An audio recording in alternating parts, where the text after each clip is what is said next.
ಯಾರಿಗೂ ಗೊತ್ತಿರಲಿಲ್ಲ ಅದು ಬಂದಿತ್ತು ಕೂಡು ನೋಡಲಿ ಸಪ್ತಾಹ ಟೈಮಿಗೆ 1 ಗಂಟೆಗೆ ಬರ್ಲಿಕ್ಕೆ ಸಪ್ತಾಹ ಪ್ರಾರಂಭ ಮಾಡ್ತಿದ್ದೆ ಲೇಟ್ ಮಾಡಿ ಇರುವಲ್ಲ ಕಾಲ ಸುಮ್ಮನೆ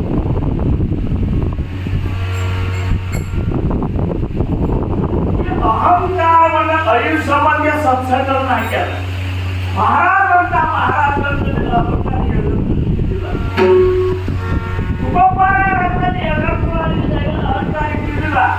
ಮೌಳಿ ಜ್ಞಾನೇಶ್ವರನ ಕಡೆಗೆ ಅದನ್ನು ತಿಳಿದಿಲ್ಲ ಏಕನಾಥ ಮಹಾರಾಜರು ನೋಡಪ್ಪ ಸಾತ್ಯ ಬ್ರಹ್ಮ ಮಾಡಬೇಕು ಅವರ ನಿನ್ನಂತಲ್ಲಿ ಅದರ ಮಗನಿಗೆ ಅಪಾರ ಕುಮಾರಿ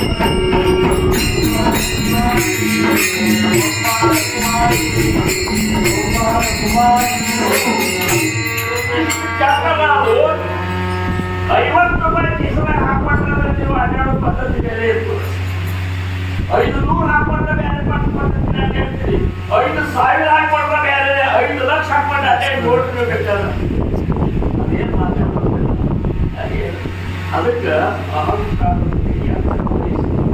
ನೀವು ಅಂತಿಲ್ಲ ನಾವು ಹೇಳ್ತೇವೆ ಪ್ರತಿಯೊಬ್ಬರು ಸಾಧಕರಾದಂಥವರು ಅಹಂಕಾರ ಅಳಿಯುವುದು ಮತ್ತೆ ಕೆಲಸ ಅದನ್ನ ಅಳಿಲಾದ ವಿಮಲ ಬ್ರಹ್ಮನ ಸ್ಥಿತಿಯನ್ನು ಆಗುವುದಿಲ್ಲ ಅದು ಅಂತರ ಅಂತಂದ್ರೆ ಹರಿ ನಿರಾಕಾರ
ಇದರ ಮಾತಿಗೆ ಹೋಗಿನ ನಾವು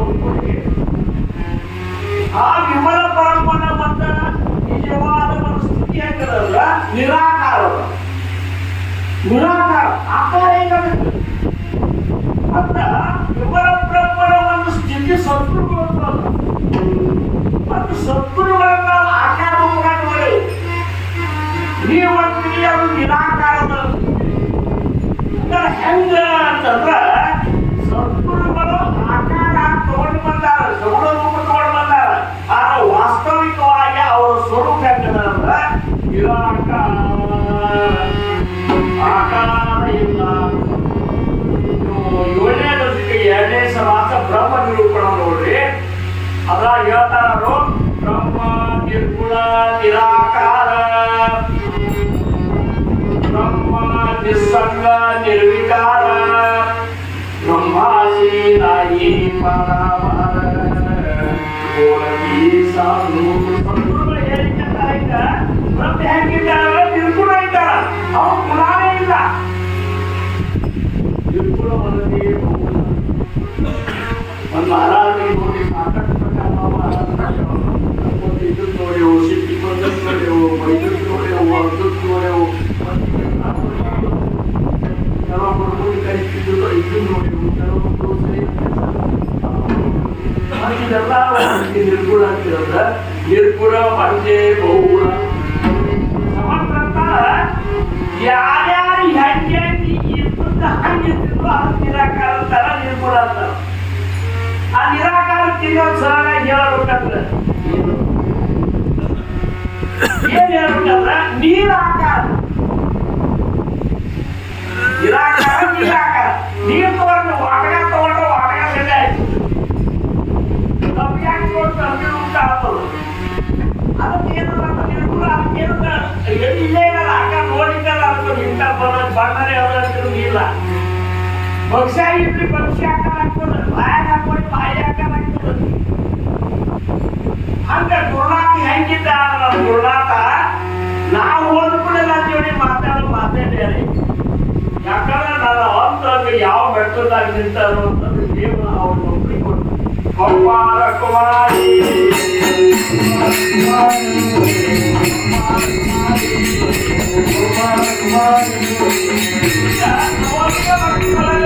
ಎಲ್ಲೆಲ್ಲೋ ಸಾಧಕ ಯಾವ ಅವಸ್ಥೆಗಳಿಂದ ಆ ಅವಸ್ಥೆಯಿಂದ ಮುಂದಿನ ಬೆಟ್ಟಕ್ಕೆ ತಪ್ಪಿಸುವಂತ ಕಾರ್ಯ ಯಾರು ಮಾಡ್ತಾರ ಅಂದ್ರೆ ಸದ್ಗುರು.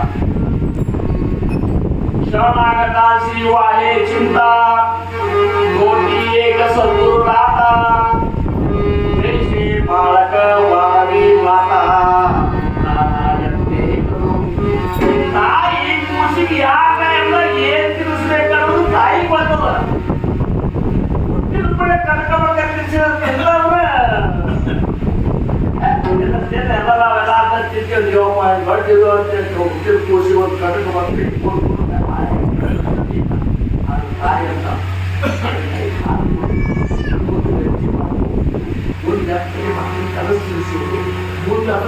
ಅದಕ್ಕೆ ಎಲ್ಲ ಯಾಕೆ ಮಾಡ್ತಾರಂದ್ರೆ ತಾಯಿ ಸತ್ತು. ಅದಕ್ಕೆ ನಮಗೆಲ್ಲ ಸುಭಾಷಿಗಳು ಅವ್ರು ತಿಳಿಸೋ ಪದ್ಧತಿನೇ ಬೇರೆ, ನನಗೆ ಹೇಳುವ ಪದ್ಧತಿನೇ ಬೇರೆ, ಇವಾಗ ನಾನಾಗಿ ಹೇಳುವ ಪದ್ಧತಿ ಬೇರೆ, ಬ್ಯಾರಿ ಮಟ್ಟದಾಗಿದ್ದ ಅವ್ರು ಹೇಳುವ ಪದ್ಧತಿ ಬೇರೆ. ನಾವು ಕುಂಕಟಿ ಒಳಗಿದ್ದಾಗ ಅದು ನಿಂಗೊಂಡಪ್ಪ ಅಂತೇಳಿ ಬರ್ತಿದ್ದ. ನಿಂಗೊಂಡಪ್ಪ ಅಂತಂದ್ರೆ ಅವ ಮಹಾರಾಜ ವಯಸ್ಸಿನವನಿಗಿದ್ದಂತ. ಮಹಾರಾಜರಿಗೆ ಅವ್ರಿಗೆ ಇಷ್ಟು ಅತ್ಯೋನ್ಯ ಸಂಬಂಧ ಇತ್ತಂದ್ರೆ ಮಹಾರಾಜರಿಗೆ ನೆನವಿ ಇದ್ದ. ಮಹಾರಾಜ ತಂದಿಕೊಂಡು ಮುಂಜಾನೆ ಹೋದ್ರಂದ್ರೆ ಹೋಗಿ ತಂದೆಗೆ ತಿಂದು ಮಾಡ್ಕೊಂಡು ಮಾತ್ರ ಕಟ್ಟಿನ ಕೂತ್ರೆ ಬರ್ತಿದ್ರು. ಒಂದು ಮಧ್ಯಾಹ್ನ ಊಟ ಆದ್ಮೇಲೆ ಅಥವಾ ನಾಷ್ಟ ಮಾಡ್ಕೊಂಡು ಅವರು ಬರ್ತಿದ್ದ. ಮಠದೊಳಗೆ ಇಬ್ಬರು ಸಂಭಾಷಣೆ ಕೇಳೋದಂದ್ರೆ ಹೇಗಿತ್ತಂದ್ರೆ ರಾಮಚಂದ್ರ ಮಹಾರಾಜರು ವೆಂಕಟರಾವ್ ಮಹಾರಾಜ ಸಂಭಾಷಣೆ ಏನು ಆನಂದ ಆಗ್ತಿತ್ತ ಆ ಆನಂದ ಕುಲು ಕುಲು ಕುಲು ಕುಲು ತಗಾರ ಮಹಾರಾಜ ಅವ್ರು ಮಾಡ್ತಾರೆ. ಅವರು ಹಂಗೆ ಆಗ್ತಿದ್ರು, ಲಘು ಸಮಸ್ಯೆ ಕೊಟ್ಟಿದ್ದರು. ಆದ್ರೆ ಆ ಧ್ಯಾನ ವಿಚಾರವನ್ನ ಅಷ್ಟು ಅನಂತ ಮಾಡ್ಕೊಂಡು ಕೊಡುತ್ತಿದ್ರು. ಸದ್ಗುರುನಾಥ ಸಣ್ಣವ್ರ ಒಂದು ಬ್ರಹ್ಮಜ್ಞಾನಿ ಹೇಳುವುದಿಲ್ಲ, ಬ್ರಹ್ಮಜ್ಞಾನಿ ಒಂದು ಕಾಯಿಗೋಗಿ ಕಟ್ಟಿ ಹೇಳುವುದಿಲ್ಲ. ಈ ಪ್ರಜ್ಞೆ ಎಲ್ಲಿ ತನಕ ನಮ್ಗೆ ಜಾಗೃತ ಆಗುವುದಿಲ್ಲ ಅಲ್ಲಿ ತನಕ ಸಮಾಜ ಗಂಭೀರತ ಅನ್ನುವಂತ ದುಡಿದ್ರ ಕೌಮಾರ ಕುಮಾರಿ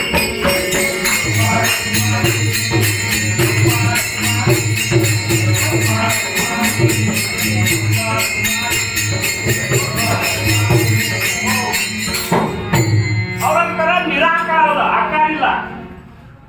ಖರೆ ಆಕಾರ ಇಲ್ಲ ಅಂದ್ರ ಬ್ರಹ್ಮಾದಿಕರಿಗೂ ಆಧಾರ ಆಗಿ ನಿಂತ ನೋಡಿ. ಬ್ರಹ್ಮಾದಿಕರಂದ್ರೆ ಯಾರು? ಬ್ರಹ್ಮ, ವಿಷ್ಣು, ಮಹೇಶ್ವರರು. ಈ ಸೃಷ್ಟಿಯನ್ನ ಚಾಲನಾ ಮಾಡೋರೇನಿದ್ದಾರಲ್ಲ ಇವರಿಗೆ ಆಧಾರ ಆಗಿ ನಿಂತಾರೆ ಯಾರು? ಸದ್ಗುರುಗಳು. ಅದಕ್ಕೆ ಸಕಲ ಸೃಷ್ಟಿಗೆ ಚಾಲಕ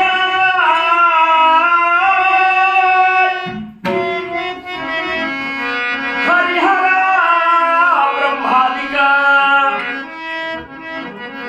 ದೇಹಿ ಸದ್ಗುರು ಪರಿರಂಗ ಮಹತ್ವಾನ ಚಲತಿ.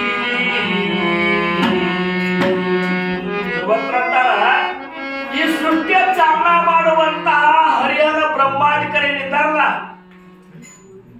ಅವ್ರ ಸ್ಥಾನ ಎಲ್ಲಿದೆ ಅಂದ್ರ ಸದ್ಗುರುವಿನ ನನ್ನ ಸದ್ಗುರುವಿನ ಸ್ಥಾನ ಅವರಿಗೆ ಸೇವಕರ ಸ್ಥಾನವಾಗಿದ್ದಾರೆ. ನನ್ನ ಗುರುನಾಥ ಆಜ್ಞಾ ಮಾಡ್ಯಾರ ನೀವು 3 ಮಂದಿ, ಬ್ರಹ್ಮ ನೀನು ಉತ್ಪತ್ತಿ ಮಾಡು, ವಿಷ್ಣು ನೀನು ಸಂಭಾಳಿಸು, ರುದ್ರ ಮಹೇಶ ನೀನು ಸಂಹಾರ ಮಾಡು. ಸೂರ್ಯ ಅಡ್ಡಾಡ್ಲಿಕ್ಕೆ ಹೇಳಿದವ, ಗಾಳಿ ಬೀಸ್ಲಿಕ್ಕೆ ಹೇಳಿದವ, ಪೃಥ್ವಿ ಎತ್ತಿಡ್ಲಿಕ್ಕೆ ಹೇಳಿದವ. ಇವೆಲ್ಲಕ್ಕೂ ಆಧಾರ ಆಗಿ ನಿಂತಾರ. ಅದಕ್ಕೆ ಅವರು ನಿರಾಕಾರ ಆಧಾರ ಬ್ರಹ್ಮಾದಿಗ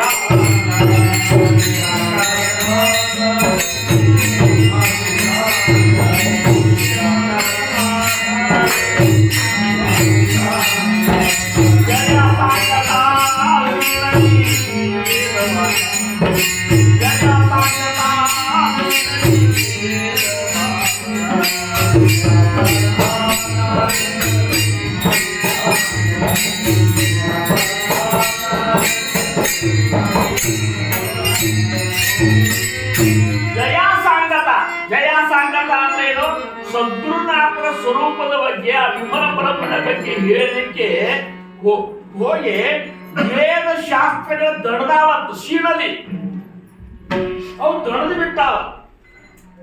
ಮನೋನೆ ಸದ್ಗುರು ಪೂರ್ಣಪಣೆ ದೇವ ಭೂನ ಕೋಟಿ ಮುಣೆ ಜಯಾಸಿ ವರ್ಣಿತ ಮಾತನೆ ವೇದ ಶಾಸ್ತ್ರದಾಗಲಿ ಕೌಮಾರ ಕುಮಾರಿ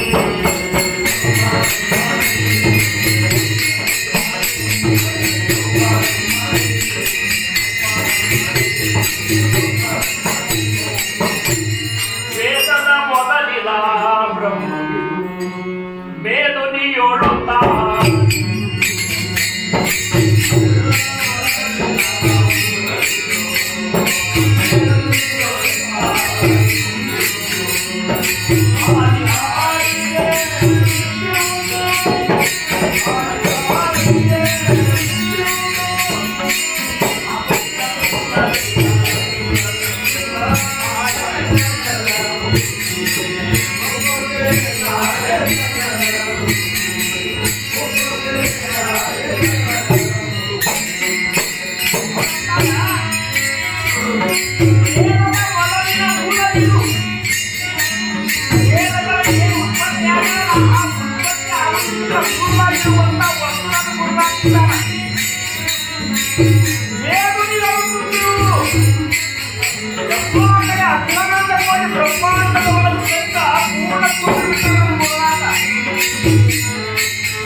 ವೈಸಲೆ ಮಾಡುವುದ ಹೊರಗೇನೆ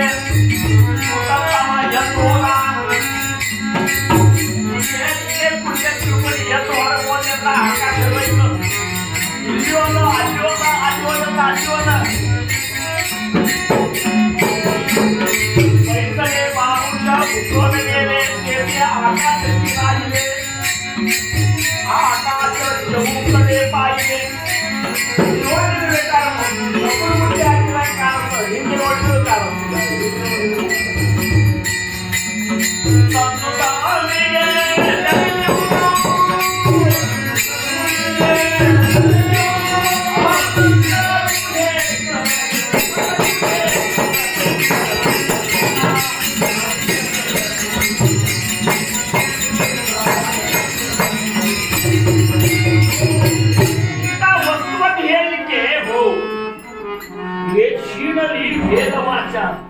ಒಂದು ಮನಾತ್ಯ ಶ್ಲೋಕದ ಬಗ್ಗೆ ನಾ ಇವತ್ತು ವಿವರಣೆ ಮಾಡಿಕೊಳ್ತೀನಿ. ಎಷ್ಟೋ ಆಘಾತದ ಅದಕ್ಕೆ ಮನಾತ್ಯ ಶ್ಲೋಕಕ್ಕ ರಾಮದಾಸಿ ಸಂಪ್ರದಾಯದೊಳಗೆ ಏನಂತಾರಂದ್ರ ಮನೋಪನಿಷತ್, ಉಪನಿಷತ್ಗೆ ಸಮನಾದಂತಹ ಶ್ಲೋಕಗಳು ಇದ್ರಾಗವ. ನೋಡೋರಿಲ್ಲ, ಅನುಭವಿಸೋರಿಲ್ಲ, ಮನನ ಮಾಡ್ಕೋರಿಲ್ಲ ಅಂತ ಹೇಳಿ ಸಮರ್ಥರಿಗೆ ಅನಿಸ್ತಿತ್ತಂತದ. ಸಮರ್ಥರಿಗೆ ಅನಿಸ್ತಿತ್ತು. ಅದಕ್ಕೆ ಅವರದ್ದು ಒಂದು ಪದ್ಧತಿ ಹಾಕ್ಬಿಟ್ರಲ್ಲಿ, ಒಂದೊಂದು ಶ್ಲೋಕ ಒಂದೊಂದು ಮನೆ ಮುಂದೆ ಅನ್ನೋದದ ಭಿಕ್ಷಾ ತಗೋದು, ಹಂಗೆ ತಗೋಗಿ ಬೇಕಾದಲ್ಲಿ ಹೋಗಿ ಓದಿ ಕೂಡಲೇ ಹಿಂಗಿಲ್ಲದೆ ಒಂದು ಶ್ಲೋಕ ಅಂದ್ರೆ ಅಂತಾರ ಮೊದಲು. ಸಮರ್ಥಾದ್ಯ ಸೇವಕ ವಕ್ರಪಾಯೇ ಅಸಾಸರ್ವ ಭೂಮಂಡಳಿ ಕೋಣಾಯೇ ಜಯಾತಿಳ ವರ್ಣಿತಿ ಲೋಕತೀನಿ ಉಪೇಕ್ಷಿಕರಾಮ ದಾಸಾಭಿಮಾನಿ ಜಯ ಜಯ ರಘುವೀರ ಸಮರ್ಥ. ಅವ್ರೇ ಅಪ್ಪ ರಾಮದಾಸ್ ಮಹಾರಾಜ್ ಶಿಷ್ಯ ಬಂದಾರ ಮರಗಟ್ಲೆ ಹಾಕಿ ಬಂದ್ರೆ ತಗೋಬೇಡ ಅಂತಿದ್ರು. ಅದ್ರಾಗಿ ಒಂದು ಬದುಕಿ ಹಾಕಿಸೋರಿ ಇಷ್ಟು ನಿಷ್ಕ್ರಿಯವಾಗಿ ಬೆಳೆಸಿದಂತ ಸಮರ್ಥರು ಇದ್ರಾಗಂತಾರ ಜಯಾಸಾಂಗತ ಶೀಲನಿ ವೇದ ವಿವೇಕೇತದ ಕಾರ ಹೋಗುಡಿರಾಯಿ ಅಂತ ನೋಡ್ರಿ. ಅವರು ಹಂಗಾರ ನಿಮ್ಮಿರ್ತಾರೆ ಪ್ರಜ್ಞಾ ಜಾಗೃತ ಮಾಡ್ಕೋರಿ. ಅದನ್ನ ನೀವು ನೋಡ್ಲಿಕ್ಕೆ ಹೋಗ್ರಿ. ನೀವು ನೋಡ್ಲಿಕ್ಕೆ ಹೋದ್ರೆ ನೀವೇ ಅದೇ ಆಗ್ತೀರ ಅಂತಾರೆ. ಠೋಪಾರ ಕುಮಾರಿ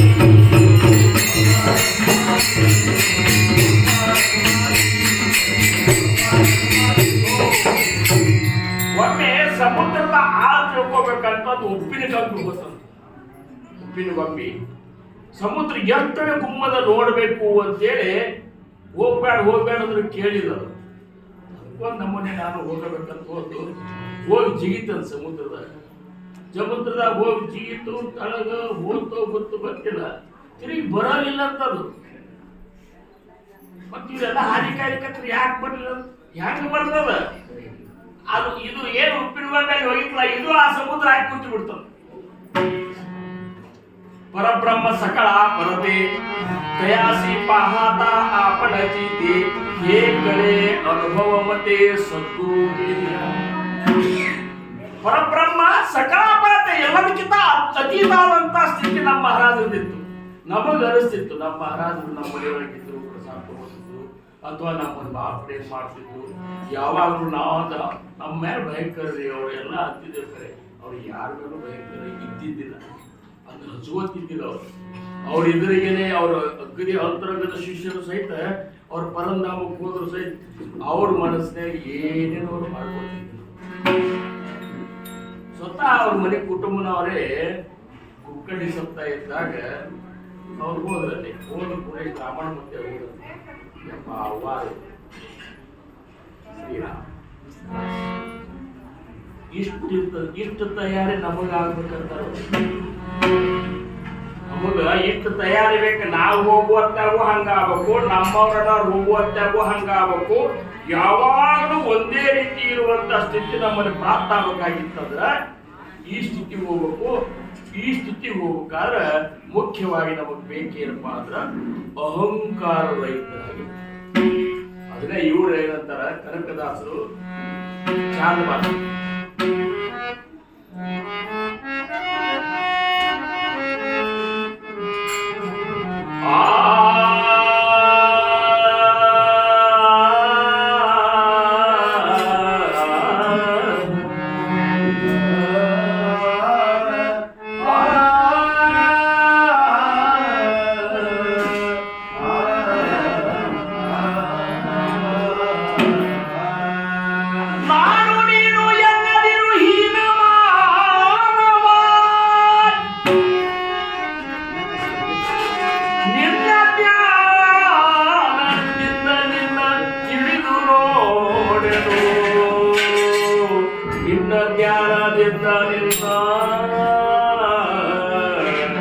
ಇಳಿದು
ಏನಂದ್ರೆ ಹೀನ ಮಾನವ ಅಂತ ಮಾನವರು ಹೀನ ಆಗುದಿಲ್ಲ ಯಾವಾಗಲಿ. ಯಾಕಂದ್ರೆ ಮಾನವ ಮಹಾದೇವ ಆಗುವಂತ ಯೋಗ್ಯತೆ ಕೇವಲ ಮಾನವನಿಗೆ ಅದ.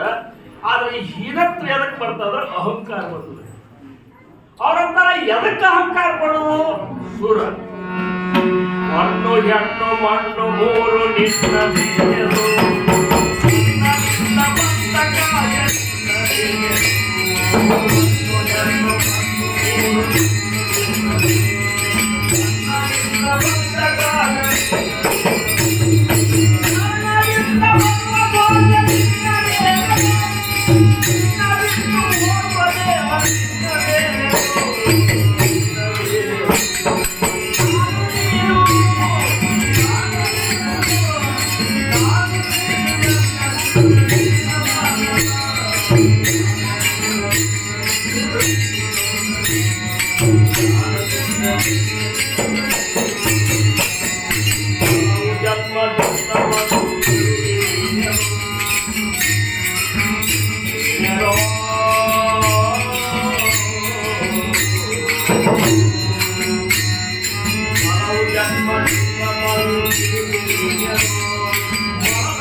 ಸ್ವಾನಂದೇ ಸುಖ. ನಿಮಗೆ ಸುಖ ಬೇಕಾಗಿತ್ತು ಅಂದ್ರೆ ಪ್ರಪಂಚಿಕ ಸುಖ ಅಲ್ಲ, ಸ್ವಾನಂದ ಸುಖ. ಸ್ವಾನಂದ ಸುಖ ಅಂದ್ರೆ ಸ್ವರೂಪಾನಂದದ ಸುಖ.